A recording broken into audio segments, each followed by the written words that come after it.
Buenas tardes.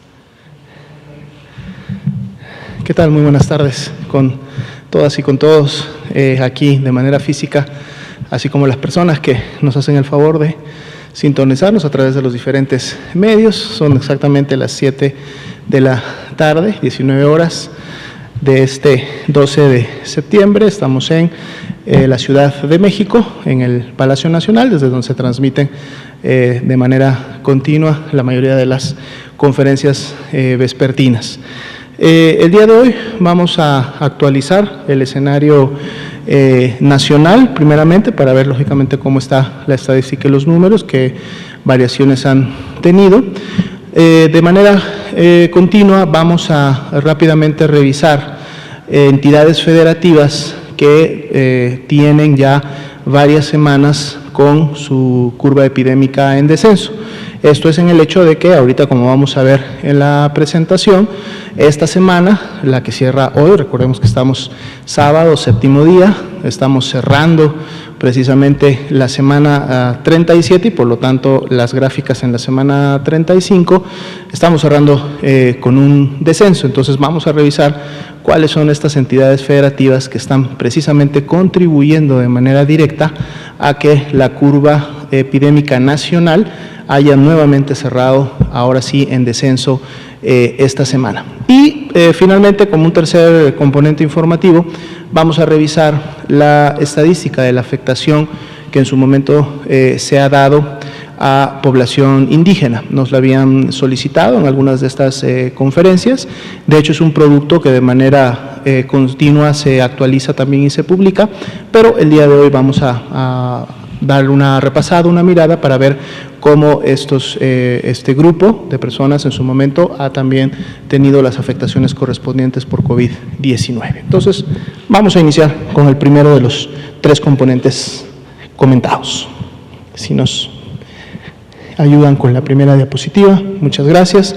Entonces, estamos en la conferencia vespertina número 197, acercándonos cada vez más a las 200 conferencias. Ya estaríamos cumpliendo precisamente en el cierre de esta semana 3 meses y medio, si lo vemos en número de semanas, lógicamente, de la nueva normalidad, que, como hemos venido comentando prácticamente en todas las conferencias, decimos nueva normalidad porque es precisamente un escenario en el cual, como población, pero también como autoridades en los diferentes niveles de gobierno, tenemos que adecuar nuestras actividades, tenemos que adecuar nuestros hábitos y lo que hacemos en el día a día para, de manera paulatina y ordenada, poder regresar nuevamente a la reactivación de la economía en la población. Recordando que este es un componente importante también para lograr el bienestar de la sociedad, y lógicamente sin dejar de lado y siempre priorizando que la salud es lo más importante. Por eso el semáforo de riesgo COVID, que es el instrumento, la intervención que en su momento permite llevar a cabo esta reapertura del espacio público, esta reapertura de las actividades sociales, analiza el nivel de riesgo de cada una de las entidades federativas para ver qué tan seguro es abrir o cerrar en una medida correspondiente. Por eso, en cada uno de los niveles, que son representados también por colores, las actividades tienen diferentes niveles de aforo. Normalmente empiezan con un 25% de aforo, van incrementándose un 50%, luego a un 75%, pero esto no es igual de todas maneras para todas las actividades, porque hay actividades que por su naturaleza contribuyen de manera más directa a la congregación o acercamiento de personas, o los eventos masivos que en su momento congregan como su nombre lo dice, gran cantidad de personas, y lógicamente esto, más allá del nivel de riesgo, podría favorecer directamente a la transmisión.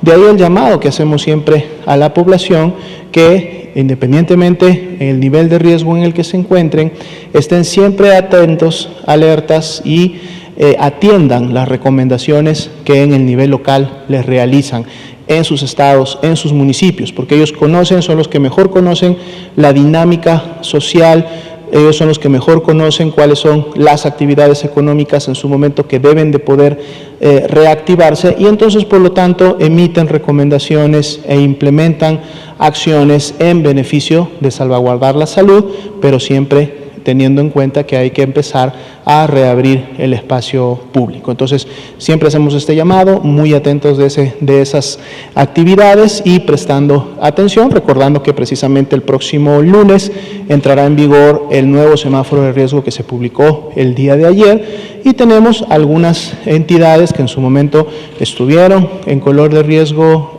moderado, que es el amarillo, y estarán subiendo nuevamente a un color naranja, que representa un mayor riesgo todavía. Entonces hay que estar atento a ese cierre que en su momento se puede dar de actividades para poderlas atender. Recordemos que no siempre, y es más bien lo esperado, el hecho de bajar de un nivel de riesgo no significa que la disminución va a continuar necesariamente hasta llegar el verde, porque en la medida que se va bajando un nivel de riesgo, pues lógicamente se incrementa la actividad en el espacio público y por lo tanto se pueden incrementar los contagios a raíz de las transmisiones. Cuando esto sucede es precisamente que el semáforo detecta esta situación, eleva el nivel de riesgo y entonces induce a que haya nuevamente un cierre para que, si la curva empieza nuevamente a subir, pueda ser rápidamente controlada, pueda mantener una estabilidad y en algunas semanas más puedan nuevamente regresar a un color de menor riesgo. Pero para que esto suceda, se requiere que la población, de la mano de cada una de las autoridades, implementen de manera puntual y efectiva las acciones. Bien, pasamos a revisar el escenario nacional, si nos permiten la siguiente diapositiva. Ya son más de 1.510.000 las personas que han sido estudiadas como casos sospechosos de COVID-19 y las vemos precisamente representadas en todas estas barras. Las barras representan en la parte inferior, estos números son precisamente las semanas epidemiológicas. Una semana corre de domingo a sábado y en la gráfica tenemos representada hasta la semana 35. Hoy sábado estamos cerrando la semana número 37. Siempre graficamos 2 semanas atrás o empezamos graficando 2 semanas atrás. El día de mañana, domingo, presentaremos ya lo que está ocurriendo en la semana 36, precisamente porque siempre abrimos con una semana completa de retraso y en la medida que va avanzando la semana cerramos con 2 semanas de retraso. Esto nos da la mejor visión de la información que en su momento ya puede representar una estabilidad o meseta, un descenso o en su momento un ascenso. Entonces hoy estamos cerrando semana 35, de hecho lo que podemos ver en la totalidad de casos sospechosos, si vemos la altura que tiene las barras para cada una de las semanas 34 y 35, prácticamente en la totalidad la 35 estuvo cerca o prácticamente ya en lo que correspondería a una meseta. Sin embargo, no todas las personas que desarrollan signos y síntomas necesariamente tienen virus SARS-CoV-2 en sus vías respiratorias y por lo tanto COVID-19. Es por eso que graficamos aquí las personas que ya salieron negativas, 50% de ellas ya son negativas, están en las barras de color morada, y las personas que dieron positivo a la prueba, que para el día de hoy se actualiza, son 663.973, están precisamente graficadas en la barra de color café claro, y es ahí donde entonces sí tenemos o vemos el descenso con el cual estamos cerrando esta semana. 42% el porcentaje de positividad, con eso estaríamos cerrando semana 35, vienen a ser 2 puntos porcentuales menos con lo que cerramos la semana pasada en 44, y mañana domingo también estaremos viendo con qué porcentaje de positividad abrimos la 36. Veamos la siguiente diapositiva. Aquí precisamente es donde vamos a poder ver más claramente cuando vemos la curva epidémica de casos estimados, recordando que les decimos estimados a todos los casos confirmados, a los cuales además les sumamos todos aquellos que aún tienen un resultado pendiente o positivo, de emitir un resultado como tal, pero multiplicado por el porcentaje de positividad de cada una de las semanas. Por eso aquí los casos estimados se acercan ya prácticamente a los 700,000 casos a nivel nacional. Y aquí entonces vemos que estamos cerrando la semana 35 con una disminución de un menos 6%. Después de 2 semanas en donde tuvimos prácticamente una meseta desde la 32 hasta la 34, la semana 35 volvemos nuevamente a tener un descenso de menos 6% y el día de mañana estaremos viendo si este descenso se mantiene o en su momento qué tanta pendiente o ángulo en función a ese descenso pudiéramos tener. Las defunciones cierran también la semana con un menos 34% para el último comparativo y esto mantiene esa tendencia descendente que veíamos ya en la ocurrencia de las defunciones desde la semana número 30, es decir, se ha mantenido, no ha entrado en meseta y felizmente continúan disminuyendo. Los casos activos también 6%, son las personas con inicio de signos y síntomas en las últimas 2 semanas, por lo tanto representan a la epidemia activa en México, es decir, más allá de estos casi 700,000 personas que estimamos han tenido COVID-19, son casos confirmados por laboratorio, solo el 6% son los casos o las personas que han enfermado en las últimas 2 semanas. Todas las demás han pasado por diferentes procesos y sabemos que 467,525 de ellas, prácticamente 70 o poco más del 70%, ya se han recuperado y en su momento, lógicamente, han podido volver a su vida regular. Veamos la siguiente diapositiva, la ocupación hospitalaria rápidamente, no ha tenido prácticamente modificaciones, 31% el de las camas general, todas las entidades federativas con disponibilidad de camas, 44% el que menos disponibilidad tiene, lo cual es bueno porque prácticamente la mitad de sus camas está disponible para poder recibir a este tipo de pacientes. Si vemos la siguiente diapositiva, son las camas con ventilador para los pacientes críticos, 27%, hemos visto cómo este porcentaje en el caso de las camas con ventilador también ha disminuido de manera importante en las últimas semanas y aquí todos los estados tienen al menos 55% o más de disponibilidad de este tipo de camas, lo cual los mantiene listos y preparados para en caso de algún rebrote regional, de algún incremento por el tema o secundario precisamente a la reapertura de lo que puede significar estar en niveles de riesgo menores, puedan tener la suficiente capacidad de poder recibir a los pacientes que presenten enfermedad grave o que inclusive requieran de una atención especializada como la que se tiene en este tipo de camas. Bien, vamos a pasar al segundo bloque de información, en donde entonces ahora vamos a revisar rápidamente, vamos a hacerlo, las entidades federativas que precisamente han contribuido a este descenso que hemos visto nuevamente entre las semanas 34 y 35 y digamos que en general, porque aquí vemos la gráfica, la curva completa desde que iniciaron con su transmisión, cómo han contribuido también a este descenso a nivel nacional que en su momento tenemos. Empezamos por orden alfabético, sin ningún otro tipo de orden más que el alfabético. Empezamos con Campeche. Campeche inició con su descenso desde la semana 29 y vemos cómo ese descenso se ha mantenido más allá de una ligera meseta entre la 33 y la 34, nuevamente entre 34 y 35 vuelve otra vez a la disminución, llegando ya a niveles bastante basales, o sea, Campeche prácticamente está resolviendo su primera ola de contagios. Veamos el siguiente estado. Tenemos a Coahuila. Coahuila también evidencia un descenso más reciente, es un descenso que todavía se encuentra en el nivel superior, digamos, de la transmisión, aún no ha llegado a descender por debajo de la mitad de lo que significó en su momento su meseta de transmisión alta, que estuvo prácticamente desde la semana 28 hasta la 33, pero tiene 2 semanas con un descenso bastante importante. Esperamos que si continúa con esta tendencia, Coahuila pueda rápidamente llegar a los niveles que otras entidades federativas en este momento ya tienen. Veamos la siguiente diapositiva. Tenemos a Chiapas. Chiapas fue el primer estado en iniciar con un descenso y es un estado que en su momento fue de los primeros de los 32, no solamente empezar a evidenciar disminución en la cantidad de sus casos, sino de evidenciar un descenso prolongado, continuo, bastante marcado, y lo podemos ver precisamente en esa curva que inició desde la semana 23-24 y se ha mantenido hasta la semana 35. Una desaceleración definitivamente del descenso en el último mes y medio, más sin embargo la buena noticia es que la tendencia se mantiene en descenso desde la semana 31 y prácticamente está llegando a niveles que tenía inicialmente entre la semana 15 y 16. Y como hemos visto, precisamente Chiapas es de los estados que su ocupación hospitalaria es de las más bajas, inclusive teniendo disponibilidad de camas arriba del 90%, lo cual entonces es congruente de la manera como se está presentando su epidemia.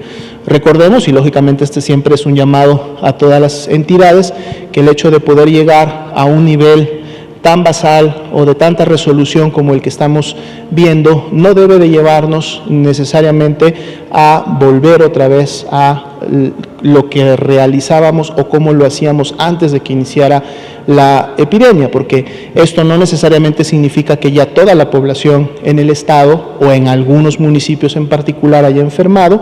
Puede haber todavía población susceptible y por lo tanto, al haber población susceptible, siempre hay entonces el riesgo de un rebrote o de una nueva oleada de contagios y por lo tanto el incremento de una curva. Pero hasta el momento Chiapas, en lo que estamos evidenciando, pues va muy bien. Veamos el siguiente estado. Tenemos el Estado de México, una disminución, digamos, también continua, en ondas, subidas y bajadas, desde que inició en la semana 24 con la disminución, pero la tendencia descendente se ha mantenido. Aún no ha llegado, digamos, que a la mitad de la totalidad de los casos que en un momento determinado tuvo ese pico en la semana 23, pero está muy cerca, y si continúa con esta tendencia, el Estado de México de seguro va a poder empezar a resolver el tema de la epidemia. Lo está haciendo de una manera bastante escalonada, en una diagonal, digamos, lo que en su momento entonces nos revela, y en base también a la escala de casos, que hay personas que están contagiando, pero que también están resolviendo, y por lo tanto eso nos deja menos población susceptible. Entonces un descenso un poco más diagonal, digamos más lento, en su momento también permite que haya menos población susceptible en función de que los contagios se van prolongando, pero con una disminución, lo cual quiere decir que la epidemia se está resolviendo. Veamos el siguiente estado. Aquí tenemos a Morelos. Morelos un incremento hasta la semana 24, luego inició un descenso, este descenso se detuvo en la semana 27, volvió a incrementarse, una meseta pero con tendencia ligeramente ascendente que vimos hasta la 32, pero ya a partir de la 32 son 4 semanas de descenso, un descenso primero bastante ligero, tendiendo más bien a la meseta, y ya entre la 34 y la 35, por eso decimos que aporta a la disminución nacional, ya con un descenso más marcado. Esperamos que en las siguientes semanas Morelos pueda seguir también resolviendo su epidemia. Veamos el siguiente estado. Nayarit tuvo podemos ver un crecimiento prolongado que se dio hasta la semana 31, una diagonal más o menos de 45 grados, ni muy acelerado, ni tampoco muy lento, y ya después de esa semana inició también con un descenso, el cual se ha mantenido y se ha lógicamente incrementado como descenso entre la 34 y la 35. Entonces también Nayarit muestra evidencia de estar resolviendo su primera ola de curva epidémica. Veamos la siguiente. Oaxaca, también un incremento hasta la semana 24, inicia un descenso, tiene un pequeño pico que se evidencia ahí en la semana 28, pero posterior a ese, recordando también que estos picos se pueden dar, estas diferencias, porque un estado también tiene diferentes municipios y no necesariamente todos los municipios inician con sus epidemias locales al mismo tiempo. municipios con mayor población suelen normalmente iniciar más temprano, con mayor dispersión, y luego van sumándose municipios medianos o municipios más chicos, y además esto lógicamente depende o está directamente relacionado con las acciones o las actividades que cada uno de los presidentes municipales realiza en sus localidades o en sus regiones, y esto en su momento puede o incrementar o disminuir transmisión. Entonces, un estado puede presentar picos, veíamos otros que tenían subidas, bajadas, y esto es por el comportamiento que tiene cada uno de sus subregiones, de sus sublocalidades. Pero en general vemos que más allá de ese repunte que hubo en la semana 28, Oaxaca inicia después continúa con ese descenso que había empezado en la semana 24 y se ha mantenido, y la tendencia continúa siendo descendente hasta la 35. Veamos la siguiente diapositiva.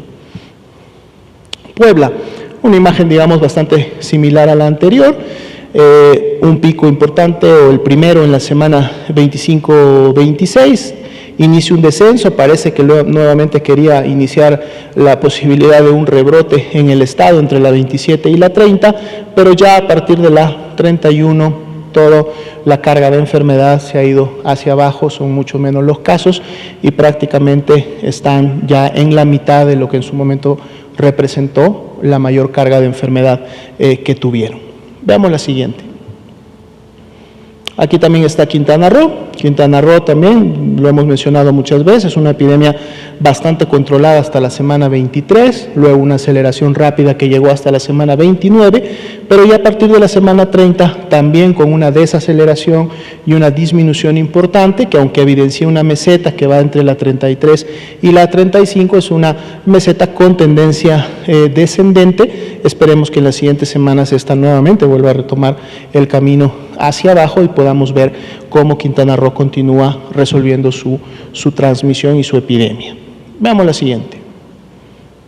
San Luis Potosí, aquí tenemos una curva que se acelera entre las semanas 28 y 30, logrando ese ACME de un poco más de 2.500 casos estimados en esa semana, y posterior a la misma vemos una tendencia descendente bastante clara que se ha mantenido e inclusive agudizado, incrementado como descenso entre la semana 34 y 35, San Luis Potosí. Veamos la siguiente. Sinaloa fue uno de los primeros estados también que inició con un descenso, vemos que desde la semana 24 ya lo presentó. Otra vez vemos esta imagen que hemos visto en muchos estados de ondas o subidas y bajadas, por lo mismo que acabamos de comentar, las diferencias que hay en los municipios de cada entidad federativa, pero en lo general con esta tendencia descendente que continúa y se ha mantenido hasta la semana 35. Vamos a seguir o continuar viendo cómo se desenvuelve el estado de Sinaloa. Veamos la siguiente. Sonora, igualmente. Aquí Sonora vemos es uno de los estados que ha presentado desde la semana 27 prácticamente una caída, es una tendencia descendente muy marcada hasta la semana 30, prácticamente en solo 3 semanas tuvieron una disminución que los llevó a la mitad de lo que fue en su momento su mayor pico, su ACME. Posterior a eso vino una meseta, pero posterior a la meseta continuó semana con semana hasta la 35 una tendencia descendente. Sonora también se caracteriza por ser uno de los estados con las menores cargas de ocupación hospitalaria, que es congruente con lo que estamos también viendo en su curva de casos. Veamos la siguiente. Tabasco también un ascenso en diagonal, ni tan acelerado ni tan lento, llega a un pico en la semana 30 aproximadamente y posterior a esa un descenso bastante marcado. No hay dudas que Tabasco está disminuyendo su carga de casos y la tendencia desde la 33 hasta la 35 es bastante marcada, la cual pone a Tabasco en una posibilidad de resolver su epidemia en las siguientes semanas. Veamos la siguiente. Tamaulipas, una curva bastante similar a la que acabamos de ver, también un incremento hasta las semanas 29 y 30 y posterior a esa un descenso importante, un descenso marcado que se ha mantenido, queriendo hacer una ligera meseta entre la 34 y la 35. Esperemos que en las siguientes semanas esta curva en Tamaulipas pueda continuar todavía disminuyendo. Veamos la siguiente. Tlaxcala. Tlaxcala también llegó a su pico máximo en la semana 29, tuvo una disminución y luego un ligero incremento en la 31, prácticamente similar al que ya tenían, pero a partir ya de la semana 31-32 inician con su descenso y veamos cómo el que ha ocurrido entre la semana 34 y 35 es bastante marcado, lo cual les da una buena tendencia de en su momento poder continuar con esta disminución. Tlaxcala entonces también contribuyendo al descenso del escenario nacional. Veamos la siguiente. Veracruz, similar a algunas curvas anteriores, llegan a ese pico máximo entre las semanas 29 y 30 y posteriormente inician un descenso, marcado en este caso hasta la semana 32, disminuye la aceleración, digamos, o la desaceleración, mejor dicho, del descenso, más sin embargo la tendencia es todavía hacia abajo y se ha mantenido hasta la semana 35. Veamos la siguiente. Finalmente, Zacatecas también es un estado que en su momento estuvo teniendo una presentación importante de casos. Si recuerdan, prácticamente todos los estados iniciaban con un descenso en las semanas 29-30. Zacatecas todavía tuvo el pico hasta la semana 32 prácticamente, luego viene un ligero descenso, una meseta y al menos vemos ya en la última semana, entre la 34 y la 35, una tendencia bastante marcada de ese descenso. Sin embargo, todavía estamos, digamos, en un nivel superior, o sea, es un descenso que apenas inicia, es un descenso que todavía está cerca de ese pico máximo que en un momento se vio, por lo tanto, está iniciando. Esperemos que las acciones que se están tomando, tanto a nivel estatal como en los municipios, pueda permitir que en las siguientes semanas este descenso inicial se comporte en un descenso continuo que permita también a Zacatecas integrarse a las entidades con varias semanas de descenso o disminuir su carga en al menos la mitad o más de la mitad de lo que fue su pico máximo durante su curva epidémica. Y entonces estas son las entidades que hasta el momento pues están contribuyendo nuevamente con este descenso en la curva nacional. El día de mañana, como decíamos, que empecemos a graficar la semana 36, veremos cómo, si este descenso se ha mantenido, en las expectativas así parece, veremos con qué porcentaje de disminución iniciamos el día de mañana. Y vamos a revisar las últimas láminas, sería en este tercer componente, que es precisamente ver la afectación que COVID ha tenido en relación a poblaciones indígenas. Dentro de la vigilancia epidemiológica y para el efecto de toma de decisiones o interacción de cómo se deben de llevar a cabo intervenciones y lógicamente recomendaciones a otras dependencias del gobierno federal, como también a las diferentes entidades federativas y municipios, se hacen análisis de grupos para en su momento identificar si pudiera estar habiendo algún problema específico en cada uno de ellos. Por eso, por ejemplo, presentamos panoramas enfocados a los profesionales de la salud, como un grupo como tal. Se tienen también en su momento panoramas enfocados a personas de mayores de edad, personas de la tercera edad, porque también en su momento se consideran como un grupo como tal. Se tiene también un enfoque o un análisis hacia las mujeres embarazadas, puérperas, y cómo estas están teniendo en su momento las afectaciones por COVID. Entonces, el día de hoy vamos a revisar poblaciones indígenas, que es un producto también que se realiza, se actualiza cada 15 días, y de hecho es un producto que se está compartiendo y operacionalizando precisamente con el INPI. Se han trabajado, de hecho, muchas intervenciones y muchos productos de comunicación de riesgo de manera específica para estas poblaciones, y el análisis que se hace tiene precisamente esos objetivos. Aquí podemos ver en este gráfico el total de casos que han sido identificados en poblaciones indígenas. ¿Cómo se identifican que es una población indígena? Como ustedes saben, cuando se llena un estudio epidemiológico, que es el que precisamente se requiere cuando se clasifica a un caso sospechoso, se hacen toda una serie de preguntas, desde los datos personales del paciente que en ese momento demanda la atención, los signos y los síntomas, en su momento la evolución que ha tenido hasta ese momento la persona, y una de varias preguntas o de muchas preguntas que integran el estudio epidemiológico es precisamente si la persona se reconoce como indígena. Por lo tanto, si la persona responde que sí o ella afirma reconocerse como indígena, entonces así es registrado en el estudio epidemiológico, ¿no? Comento esta fuente para que ustedes sepan que el número que en su momento se presenta y los números que vamos a presentar están relacionados precisamente a un grupo poblacional que al momento de realizarles el estudio epidemiológico así se autoidentificaron como población indígena. Son entonces 8.563 los casos confirmados por laboratorio en este grupo poblacional, en este grupo de personas que se reconocieron como indígenas al momento que demandaron la atención médica, y aquí podemos ver cómo se encuentran distribuidas en las diferentes entidades federativas. Nosotros sabemos también que hay entidades federativas que lógicamente concentran una mayor cantidad de este grupo poblacional, por lo tanto, y así como lo hemos comentado en otros grupos poblacionales, como por ejemplo hemos dicho que la mayor cantidad de personas residen en la Ciudad de México o el Estado de México, y por lo tanto eso no nos debería llamar la atención que precisamente sean los estados que en su momento concentren la mayor cantidad de casos confirmados. Bueno, aquí tenemos precisamente a Yucatán y a Oaxaca como los estados que en su momento han presentado, incluido también San Luis Potosí, digamos una mayor cantidad de casos confirmados.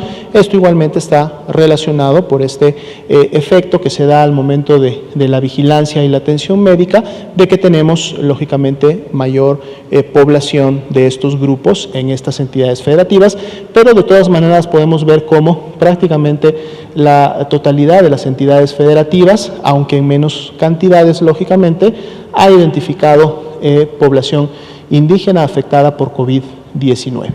Veamos la siguiente diapositiva.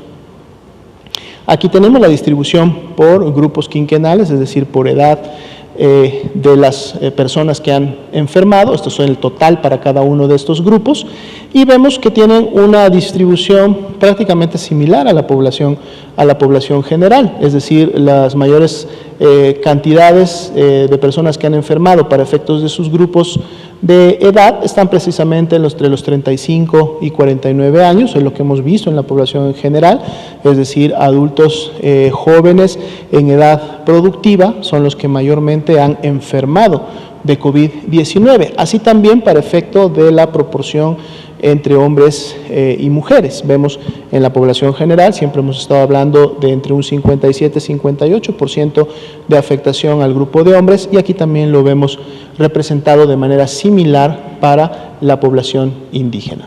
Veamos la siguiente diapositiva. Aquí tenemos por estado, es decir, si fueron casos confirmados o casos descartados. Es un poco lo que vemos en el escenario nacional, siempre en la primera diapositiva, es decir, no todas las personas en su momento de este grupo han sido positivas a la enfermedad. De hecho, lo que podemos ver en la parte inferior, cuando vemos los confirmados, que es la columna transversa del medio, y también cuando vemos los casos que han salido negativos, que es la columna morada en la parte inferior, pues prácticamente vemos aquí también como lo más cercano al 50%, es decir, mitad positivos, mitad negativos, aunque en este caso sí tenemos una ligera proporción de casos positivos que pudieran entonces llevar este porcentaje de positividad que también siempre estamos calculando a un 51-52%, y se tiene en el nominal, en la base de datos, 726 personas que todavía no tienen un resultado de laboratorio, pero podemos ver que este es un número bastante bajo en relación a todas las personas que ya han podido ser emitido un resultado de laboratorio, y de los cuales se desprenden los 8.563 que conocemos como casos confirmados. Veamos la siguiente diapositiva.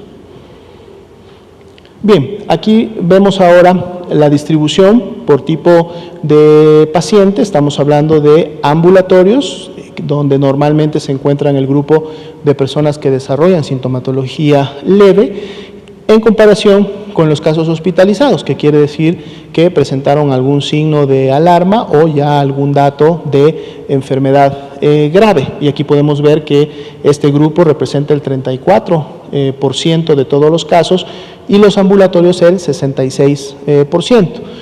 Podemos verlos también a su vez distribuidos por los grupos de edad quinquenales.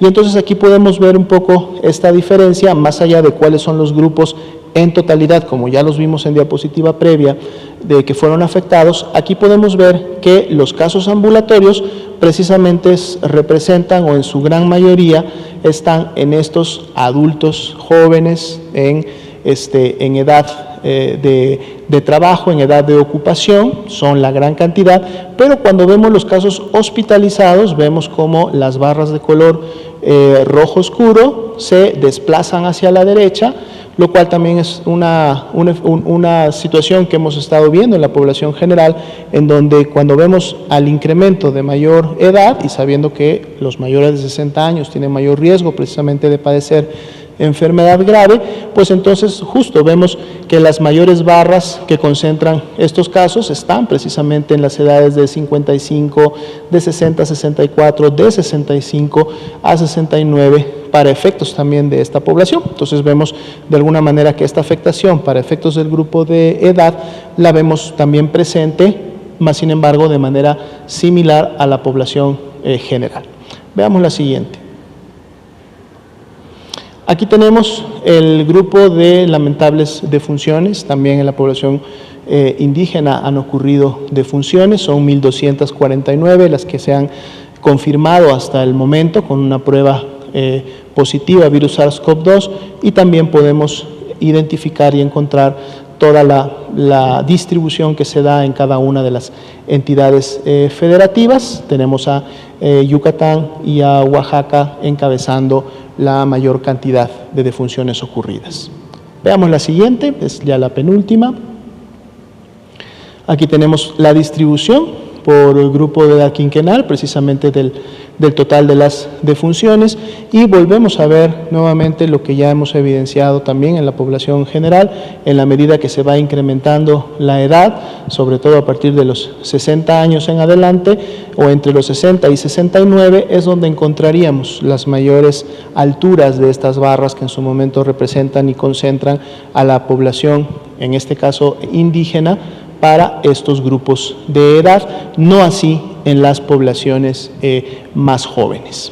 65%, que es también algo que hemos visto en la población general, que la mayor cantidad de defunciones han sido hombres. Aquí también lo volvemos nuevamente a ver, 65% de las lamentables defunciones hasta el momento han sido también hombres. Veamos la siguiente, me parece que es ya la última. Y lo que vemos es precisamente también la comorbilidad o factores de riesgo que en su momento están presentes en esta población. Vean ustedes cómo las tres primeras que en su momento se encuentran en la población en general también están asociadas con un porcentaje importante o elevado en estas poblaciones. Sin embargo, aquí destacamos que más bien las comorbilidades como hipertensión y diabetes son las que están a la cabeza, sabiendo que la obesidad y el sobrepeso son las que han tenido primeros lugares en la población en general. Aquí está en un tercer lugar con un 26%, siendo la hipertensión y la diabetes nuevamente las dos principales comorbilidades, por lo menos que se han encontrado asociadas en frecuencia a la totalidad de las defunciones. Sin embargo, vemos también, y en porcentajes bastante similares a los de la población en general, que también está el EPOC, está el tabaquismo, la insuficiencia renal crónica, la enfermedad cardiovascular, el asma, la inmunosupresión, y prácticamente aquí sí no se ha identificado, es decir, no ha llegado al 1%, aunque sí ha habido defunciones asociadas a VIH-Sida, pero de seguro están entre el 0.4, 0.5, por eso no llegan a representar aunque sea 1%, pero sí están presentes en estas 1.249 defunciones hasta el momento ocurridas. Me parece que es la última, ¿verdad? Muy bien. Pues bueno, esto sería entonces la actualización. Recordar que esta información se está publicando con una frecuencia de cada 15 días, esta específicamente, en las páginas oficiales de la Secretaría de Salud, a través de las cuales entonces podemos en su momento también pues tener actualizaciones más adelante, más allá de que estemos retomando el tema y la estadística para volverlas a presentar en futuras conferencias vespertinas. Bien, tenemos 21 minutos para poder atender preguntas y respuestas. Empezamos por aquí, por acá y usted también, por favor. Buenas noches, doctora Lomía. Ángel Juan Sánchez del Arsenal. Tengo un par de preguntas. Ahorita en la carrera de la generación de vacunas COVID ha surgido un grupo de investigadores. Tenemos ahorita la Sputnik, tenemos la de AstraZeneca, pero ha saltado al escenario mundial un trabajo de investigación de científicos mexicanos de la Universidad Autónoma de Querétaro. Ellos van ahorita en la etapa 2. Según algunas declaraciones de la rectora, la doctora Teresa García Gasca. ¿Cuál es su opinión sobre este trabajo de científicos mexicanos? Y tengo otra pregunta, viendo el análisis o el estudio de comorbilidades en la parte de funciones. Vimos que en la parte de recuperación tenemos un 70% de recuperaciones. Las de funciones ahorita tienen un descenso, tienen una relación directa con las recuperaciones. ¿Qué morbilidades tienen mayor número de recuperaciones? Muchas gracias, buenas noches. Claro que sí, con mucho gusto. No, definitivamente creo que para todos es un orgullo, y por lo mismo merecen también un reconocimiento los científicos mexicanos que también están involucrados en el desarrollo de una vacuna.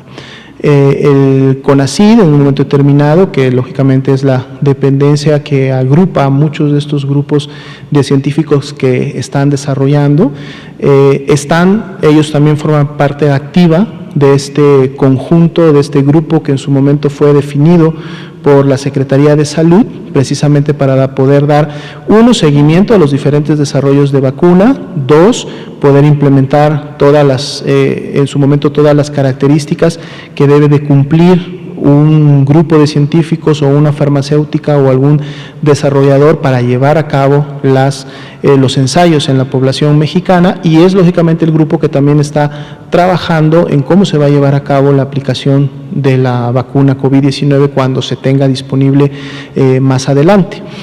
Algo que ha expresado precisamente el CONACYT en este grupo de trabajo que se armó con estos objetivos muy específicos, es que hay diferentes grupos de científicos mexicanos que también están trabajando en el desarrollo de una vacuna. También tenemos capacidad a nivel nacional de llevar a cabo estos diferentes procesos.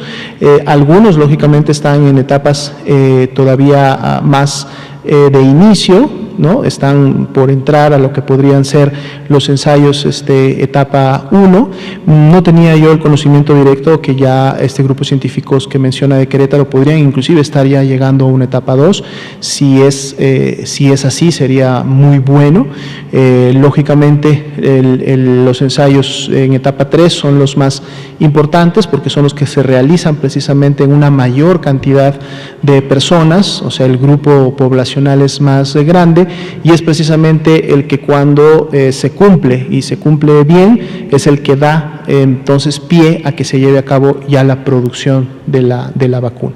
Pero sí, o sea, se conoce, se sabe que hay grupos de científicos mexicanos desarrollando la vacuna, tienen todo el apoyo a través de las instituciones correspondientes del gobierno, y si estas vacunas, así como otras que se están desarrollando a nivel internacional, llegan a demostrar estos indicadores que hemos mencionado desde un principio, que son tener eficacia, tener calidad, ser seguras, llegan a estos puntos, claro que también deberán de tener la oportunidad en su momento de pasar a producción, ¿no?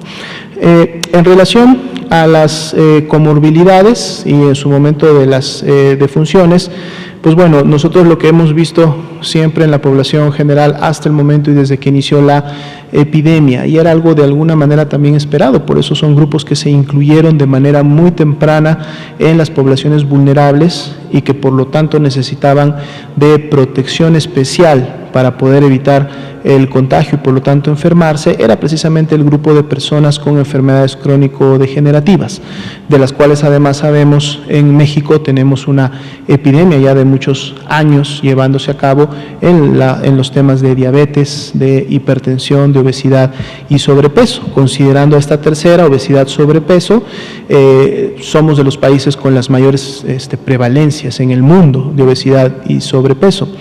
y recordando que esta es precisamente la base que además nos genera la epidemia de diabetes, de hipertensión y algunas otras enfermedades metabólicas. Entonces, grupos como estos, lo que sucede es o tiene que ver directamente con el punto de si su enfermedad está o no lo más controlada posible. Es decir, en quienes vemos mayor incremento de una complicación y por ende de una defunción, bueno, en la persona diabética que tiene descontrolada su glucosa, en la persona hipertensa que tiene descontrolada su presión arterial. Entonces, dentro del grupo de ser o conocerse como hipertenso o como diabético, hay todavía una variable que en su momento podría convertirse también o se convierte en una ventaja cuando así sucede, que es más allá de que sea yo hipertenso o pueda ser diabético, si yo tengo controlada mi enfermedad, si mis niveles de glucosa están por debajo de los niveles máximos, si mi hipertensión arterial está por debajo de los niveles máximos, disminuyo el riesgo de manera considerable.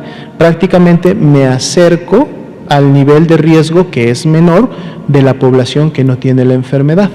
Pero mientras más descontrolada tenga yo mi comorbilidad, entonces el riesgo no solamente va a estar presente, sino también se va a incrementar de esa misma manera. Y esto tiene que ver por el hecho de que todas estas comorbilidades contribuyen a que el sistema inmunológico no trabaje de la manera como lo debe de hacer. Entonces, si tenemos disminuida la capacidad de la respuesta inmunológica, lógicamente un virus como es SARS-CoV-2, pero así también algunas otras enfermedades van a aprovechar o van a poder llevar a cabo una evolución de sus afectaciones de manera mucho más rápida, de manera mucho más descontrolada y en su momento entonces llevarnos a cabo la afectación. Por lo tanto, esto también se considera y se ha estado realizando desde los diferentes campos de la atención médica, no solamente para el tema de SARS-CoV-2, sino también para otro tipo de enfermedades, el llamado a estas poblaciones también de poder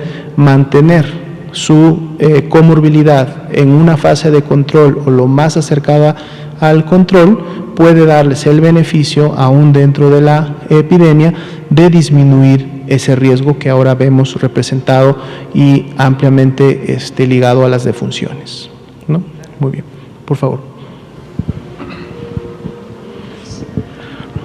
Buenas noches, doctora Nomía. Buenas noches. Oscar Sosa, de Debate Digital. Vemos que en los países europeos los rebrotes de coronavirus han sido muy diferentes y distintos, aunque los comportamientos sociales son muy parecidos. En México estamos frente a un posible cambio social por las fiestas patrias que se avecinan. ¿Es posible que la Secretaría de Salud haya hecho un análisis para ver si hay un posible aumento, aunque vamos en descenso actualmente, un posible aumento frente a ese comportamiento social que es posible que cambie? Definitivamente sí. Recordemos que el que una curva epidémica pueda continuar con un descenso en alguno de sus puntos, ya sea de inicio o a la mitad o ya cerca a las líneas basales, que esto pueda continuar o que en su momento esto produzca una meseta o inclusive pueda llegar a producir un rebrote, es directamente ligado precisamente a la producción de contagios y por lo tanto de más casos. Y estos están directamente ligados al tema de la reactivación social.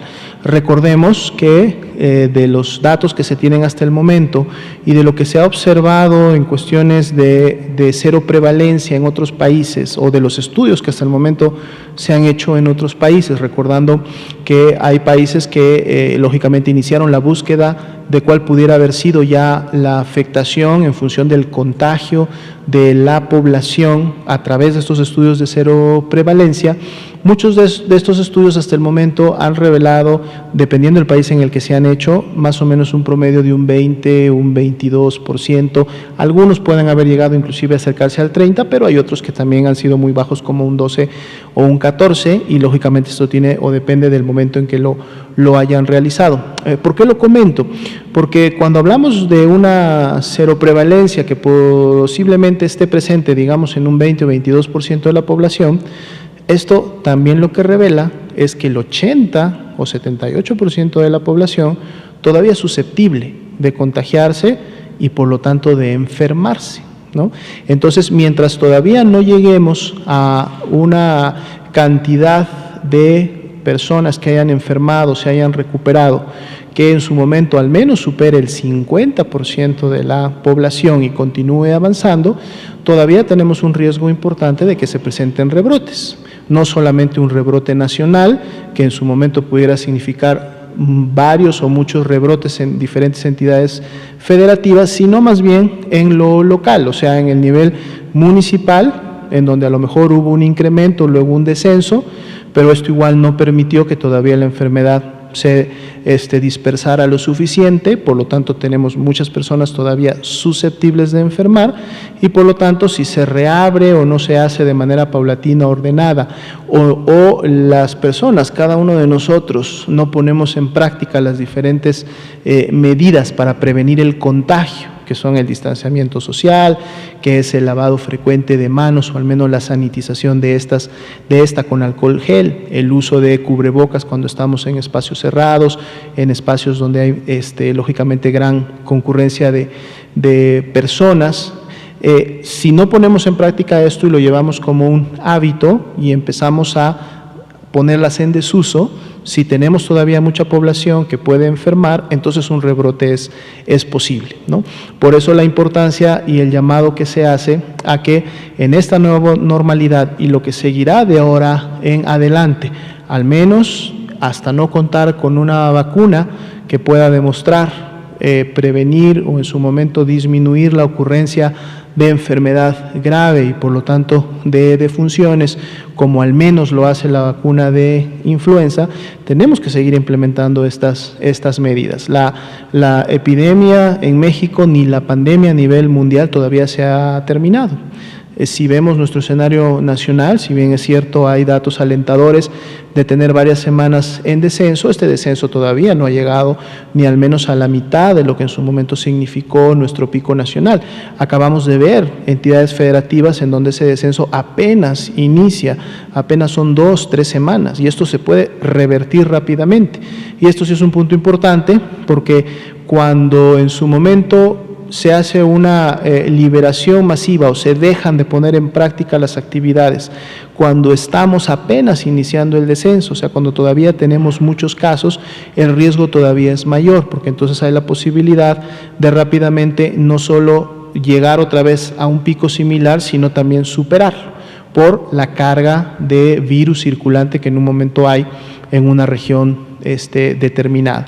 Entonces sí, por eso el planteamiento del semáforo de riesgo COVID precisamente mide estos diferentes niveles de riesgo y normalmente no va a otorgar niveles de riesgo bajo cuando las curvas están cerca a esos primeros picos, sino que va a mantener un cierre de las actividades públicas, de las actividades sociales, al menos que tengamos ya descensos importantes o se evidencie lógicamente a través de sus múltiples indicadores que las diferentes tendencias apuntan a que estos descensos van a continuar en las siguientes semanas. Entonces, es aprovechar también la pregunta para hacer el llamado a la población de no confiarnos, porque nuestro estado se encuentre en naranja o se encuentre en amarillo o seamos residentes de algunas de las entidades federativas que acabamos de presentar el día de hoy que muestran descensos marcados, no debemos de confiarnos y solamente por ese dato, por esa información, dejar de hacer todas las actividades de prevención de contagio que hasta el momento se han implementado. Estas tenemos que convertirlas en hábitos, debemos ya de realizarlas de ahora en adelante, sobre todo si deseamos volver nuevamente a las actividades públicas, sociales, en un momento determinado, inclusive a la actividad educativa presencial, que es algo también que esperaríamos ver más adelante, porque si no lo hacemos, tenemos todavía población susceptible que puede producirnos sin mayor problema rebrotes a nivel del país. Gracias. Por favor. Buenas noches, Ángel Cabrera de 24 Horas, periódico 24 Horas.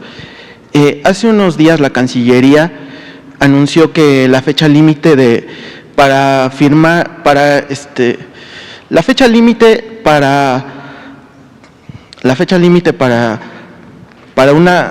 el acuerdo COVAX es el 18 de septiembre. Es correcto. Que la Secretaría de Salud analice si existe alguna opción de vacuna que pueda firmar un acuerdo de precompra el país. Entonces le quisiera preguntar si ya existe este análisis de la Secretaría de Salud, si se inclinan por alguna de las opciones o si definitivamente no hay opción todavía para firmar este acuerdo de precompra. Claro, con mucho gusto. De hecho, una de las ventajas precisamente de la iniciativa COVAX, que promueve de hecho la Organización Mundial de la Salud, una de sus ventajas precisamente tiene que ver con el hecho de que uno no compromete una compra con una vacuna en específico. La ventaja de esta plataforma COVAX es que integra en ella todos los desarrollos que hasta el momento se están llevando a cabo de las diferentes vacunas, incluidas estas 6 o 7 que ya están en fase 3, pero así también una gran cantidad que superan prácticamente los 40 desarrollos que se están llevando a cabo en otras áreas que a lo mejor todavía están en fases más tempranas, como sería la 1 o la 2, porque precisamente uno de los objetivos de esta iniciativa es poder tener el mayor inventario posible de vacuna a nivel mundial para que a través de este instrumento todos los países puedan tener acceso, digamos, un acceso más equitativo, un acceso también basado en análisis que realiza la Organización Mundial de la Salud para que los países subdesarrollados o con menos capacidades financieras puedan también poder adquirir la vacuna. La Organización Mundial de la Salud y organismos financieros internacionales van a apoyar a muchos países que no tienen las capacidades de poder comprar en un momento determinado una cantidad suficiente de vacuna, con planes de financiamiento que les permitan tener inclusive acceso. Entonces, la ventaja de COVAX es que COVAX integra todos los desarrollos que se están llevando hasta el momento y los pone a disposición. En su momento los tiempos que se han definido o que han sido definidos por la misma OMS tienen que ver precisamente con que los países expresen primero que están de acuerdo con los mecanismos que COVAX ofrece, que uno de los principales requisitos que el país debe tener es asegurar una proporción específica de su población. En este caso, México está asegurando a través de COVAX 25 millones de vacunas, o mejor dicho, 25 millones de personas que podrán ser vacunadas, independientemente que el desarrollo de la vacuna diga que bastaría una dosis o bastarían 2 dosis. Estamos hablando de personas que van a poder ser vacunadas. Y esto viene a ser, lógicamente, un primer paso en esta escala de tiempo o de diferentes pasos que en su momento se van a tener que dar de aquí hasta el próximo año para poder empezar a asegurar el acceso precisamente a la vacuna. Pero esto no descarta, y la misma OMS lo permite, de que el país, en este caso México, asegure este primer acceso a través de la iniciativa de la plataforma COVAX. No le limita a que pueda llevar a cabo compras directas con algunas otros desarrolladores o farmacéuticas. Por eso hemos estado también escuchando que la Cancillería, dentro de sus actividades, ha estado buscando otros diferentes o más bien también directos accesos a desarrolladores en el mundo de la vacuna como tal. La idea es tener la mayor cantidad de puertas abiertas, incluida COVAX, para que en su momento México pueda contar con toda la cantidad de vacuna que sea definida y que sea necesaria para proteger a la población, más allá de que esta, lógicamente en la expectativa y en cómo van los pasos del desarrollo, pueda todavía ser adquirida y distribuida todavía en el 2021. El plazo se vence el próximo viernes. La Secretaría de Salud sí va a recomendar hacer la precompra, firmar el acuerdo de precompra de alguna de las opciones del proyecto COVAX. De hecho, hubo una primera fecha límite que fue ya hace 2 semanas, donde ya hubo una primera entrega de una carta de intención que en su momento todavía no requería, lógicamente, la implementación de recursos. Esta se emitió y México está definitivamente dentro del grupo que va a llevar a cabo COVAX. Esta semana que viene, y precisamente antes del 18, se va a tomar la decisión del tipo de compromiso que se va a suscribir, porque el tipo de compromiso, es decir, si es de exclusividad con COVAX o si es en su momento de acceso, pero que más adelante pueda ser modificado o que el país pueda comprar también a otros proveedores, tiene un impacto directo en el costo de la vacuna. Entonces, eso es el único punto que está pendiente de definirse. De seguro se va a definir entre lunes y martes a más tardar, para estar listos para en su momento ya expresar cuál va a ser el modelo que finalmente México va a tomar y, por lo tanto, basado en ese modelo, cuál tendría que ser en su momento la transferencia de recursos que tendrían que realizarse para comprometer ese número. Entonces, yo creo que para más tardar el martes, muy probablemente, estemos teniendo ya la definición por las áreas correspondientes de cuál es el modelo que va a suscribir México. ¿Tiene un diagnóstico, ya un análisis de cuánto sería más o menos los recursos que se necesitarían para una precompra de este tipo? Va precisamente de la mano.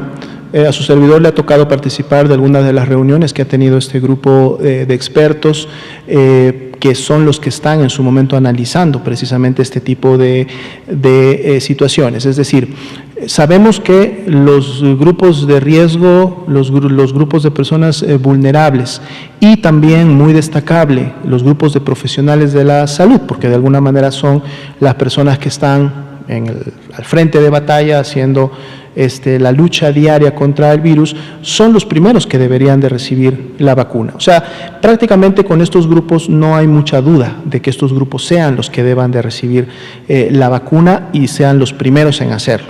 Sin embargo, precisamente se está haciendo o terminando de hacer el análisis de costo-efectividad, que a su vez tiene que ver con la expectativa de la vacuna. Se ha comentado también en conferencias anteriores que dependiendo de que la vacuna pueda ser realmente eficiente, es decir, ya que alcance la eficacia en campo, que sea eficiente al momento de aplicar la vacuna, la seguridad que tenga la misma, es la que va a poder definir si es necesario aplicarla a muchos más grupos de personas o si en su momento sería necesario aplicarlo a toda la población.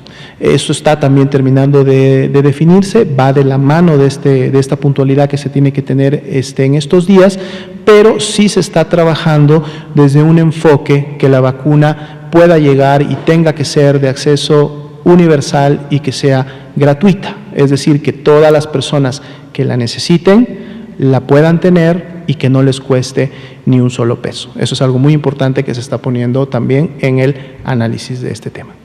¿Y cuáles son los riesgos de firmar una precompra con esto que acaba de pasar con AstraZeneca y el paro de este proyecto, la suspensión del proyecto y que ya se reinició? Pero ¿cuáles son los riesgos de firmar una precompra de algún proyecto para que, sabiendo que puede no funcionar? En el caso de COVAX no habría ninguna, porque como comentábamos, COVAX precisamente lo que va a presentar es un catálogo amplio de prácticamente todas las vacunas que en un momento estén disponibles. Si alguno de los desarrollos que actualmente se está llevando a cabo no llegara a ese nivel, no habría problema porque se tendría todo lo demás. Lógicamente esto está en una expectativa de pensando que muchos de las decenas de desarrollos que en el momento se están llevando a cabo en el 2021 puedan llegar a estar dentro de este catálogo de COVAX. La modalidad precisamente incluye o especifica cuáles pudieran ser o las penalidades o no, o la necesidad de reembolsos o no, o en qué porcentajes. Son detalles que están muy bien siendo puntualizados en esta definición, pero como comento, la ventaja precisamente de COVAX es que es un catálogo, un repertorio muy amplio de vacunas, por lo tanto habría una muy buena expectativa de siempre poder llegar a contar con alguna de ellas. ¿Sí? Bien, pues muchas gracias. Nos hemos pasado un poquito el día de hoy, pero pues el día de mañana tendremos más tiempo de continuar dialogando. Muchas gracias. Buenas noches.